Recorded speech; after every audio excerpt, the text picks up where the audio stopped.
Hi friends, welcome to Data Pandit. So in continuation with the Ab Initio video tutorial series, so today I'm uh,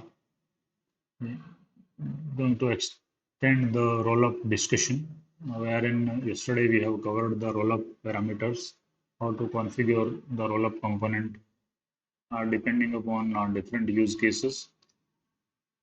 So today I'm going to explain the runtime behavior of rollup component. So this is the question, is asked in many interviews. It's very necessary to know how rollup component executes, the records based on different parameter configuration and based on the incoming data sets. Okay, so let's start. What first activity rollup does when any records arrives. So rollup reduces each group of input records to a single output record that we know, right? So to do that, rollup uses different transform functions. So as I said in the earlier video tutorial, that rollup has two modes of execution. One is template rollup, and another one is extended mode.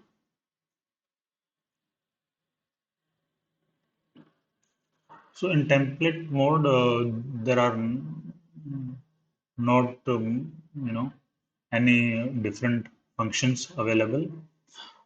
Uh, so this is simple rollup functions, and based on inbuilt functions available, rollup works on those. But in expanded mode, there are a sequence of functions. There are different.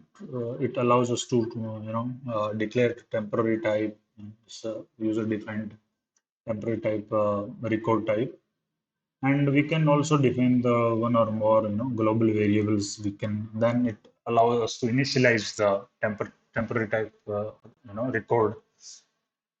Temporary type record is like we to track or to traverse the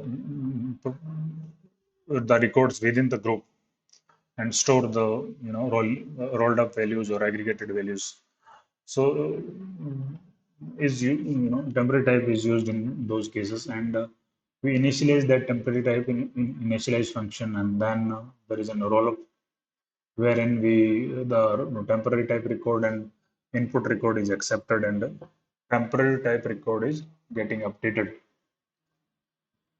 in the rollup, and then there is a finalize function wherein the temporary type and the input record is the final input record is accepted, and the final record is output record is getting produced. So this is the main modes: template mode and expanded mode. So whenever any records comes, so like we were discussing earlier, so the rollup accepts the ordered input. It expects the ordered input. If we do not supply, then it implicitly sorts the input. So if we, so there is the functionality of the rollup is different for sorted input and if it is sorted input or if it is unsorted input. Okay, if sorted input, if we are supplying the sorted input, then whenever the first record of particular group is arrives, then the so if we are working with the expanded rollup, so there is an initialize function which resets the values. First whenever first group starts, then it sets the values and it sets the global variable parameters as well. And for each of the another group, it resets the values in initial. So initialize function is called once for a group that we need to understand. Okay, and then there will be a rollup function will be called. So in the rollup function, what is happening is the rollup will accept the temporary type record and input record, and it will manipulate that temporary type record. Okay, and then the rollup will be writing the record to the output port for processing the last record of the group, and then rollup then repeats the process with the next group. Okay, so in summary, what is happening is the temporary type is initialized in the, and the other group variables are initialized in the initialize function. Then rollup is called, and the rollup will be passed as a parameter, input parameter, and the temporary type parameters. And then temporary type is getting manipulated using the input for a particular record. And so the number of times the the rollup is called is equal to the number of records available in the particular group. So the last record is whenever the rollup is finishes, the last record and the temporary type record, which was updated uh, while uh, while traversing or while processing the entire group, is passed to the finalize function, and the finalize function is called once for each group, and it will produce the output. Okay. When sorted input is false, then when sorted input is true, then whenever the new group is starting, that means the first group is all the records of first group has been arrived, and the initialize will be, and the finalize function also will be called, and the output record is getting produced. But in the case of sorted input is false, we don't know where where the the record is sitting for a particular group. So in that case, rollup uh, has to hold all the records in max core memory, and initialize is called for each group once for each group, and the rollup is also called for those many numbers of the number of times the number of records is there in the a particular group.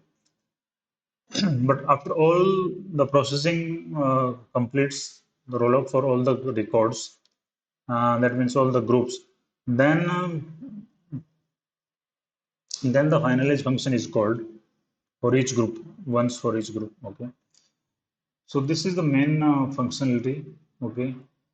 So let's go into the details of the runtime behavior of rollup. So rollup executes the different steps for each of the records. So there is input selection. So if this is optional function is there in the rollup, which is called input select. So if we want to discard some information based on certain DML expression, then we can define the input select, and based on that condition, the selection happens. If it returns null, then the record is getting rejected, and the error message is written to the error report, and the rollup doesn't process that record. If we don't define anything in input select, then all the record is getting processed. Okay. Then there will be a key change function will be called. That is for only sorted input only, because key change have a significance whenever the record is sorted. Otherwise, it doesn't make sense to have a key change function. Okay. Okay. Then the key specifier is sufficient. So whenever key change function is available, that means the records are sorted. Then the rollup jo compares the current record value to the previous record value. If the key change function is returning true, then that means the key change function happened, and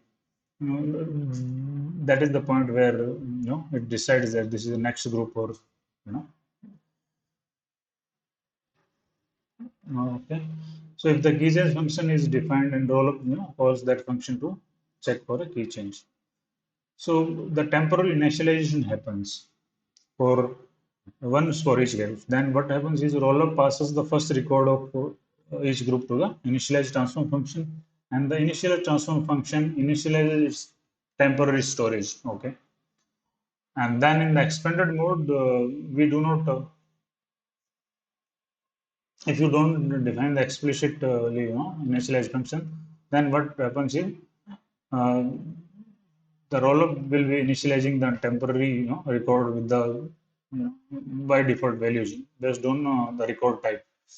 So if it is a string, then zero length string will be assigned. If it is a decimal value, then zero will be assigned. And if it is a vector, then the null allocate with nulls or something. So that with that value is it will be initialized. Okay. In the computation section, when rollup calls the rollup transform function for each of the record within the group, then what will be the input of the rollup is rollup function will accept the temporary record type and the input record. So, so for all the records within the group, the rollup is getting called for each and every record, and temporary record is getting updated. So if we define the template rollup function, then the rules, those functions will not be available. Only the aggregated function will be available. Those are inbuilt functions, and the aggregation will be happening based on that function. Then whenever the group finishes in the sorted input, then there is a finalization function will be called. Okay. If it is the sorted input is true, then what happens is rollup will be calling the finalized transfer function after all the records of particular group is getting processed. Then finalize will be called, and then rollup passes the temporary record for the group and the last input record in the group to the finalized transform function, and the finalized transform function produces the output for record for that group. Okay. Then again the same thing will be repeated for each and every group. If we do not have the sorted records, then what will be happening is rollup process all the input records, okay, based on the groups, and then it will uh, it will it will allocate the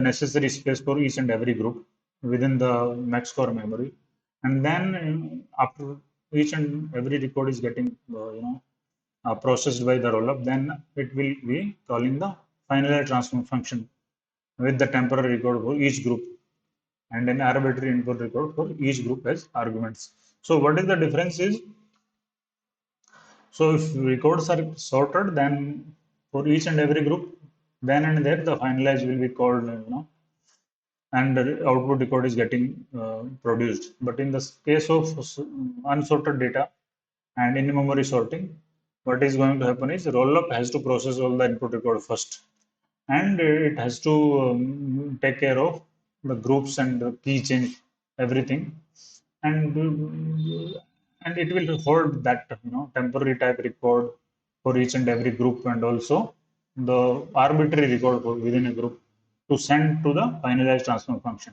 Then finalized transform function is called for each and every group with the temporary record for that particular group, and also the some arbitrary record within that group, and the finalize is called within for each and every group. Okay. So there is one more, function available in the multi-transform rollup component is output without input.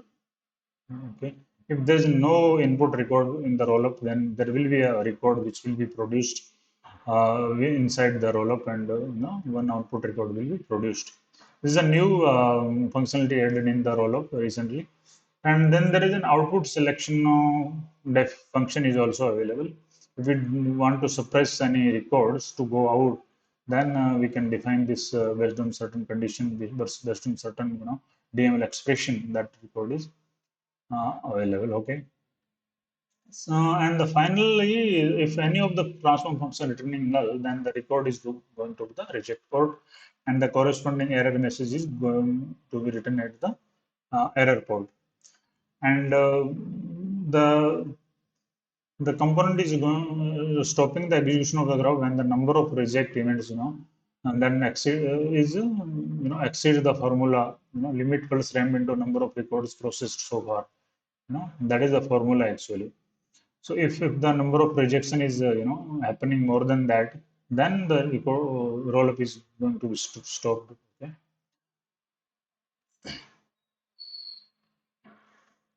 If in case we are not going to connect the error, reject port or error port, then the rollup discard the information. So where the rollups store the temporary file is at the layout of the rollup component. Whatever directory we specify in the layout, all the intermediary files, the temporary files to get things processed, is stored in the temporary in the directory which we specify in the layout section of the rollup component. So this is all about the runtime behavior of the rollup. So it's a huge component in terms of processing. What are the sequence of execution that we need to take care to understand completely the rollup component's behavior and to realize the potential of the rollup component and to use this in different use cases in data warehousing applications and Ab initio applications. So with that, yeah, thank you so much.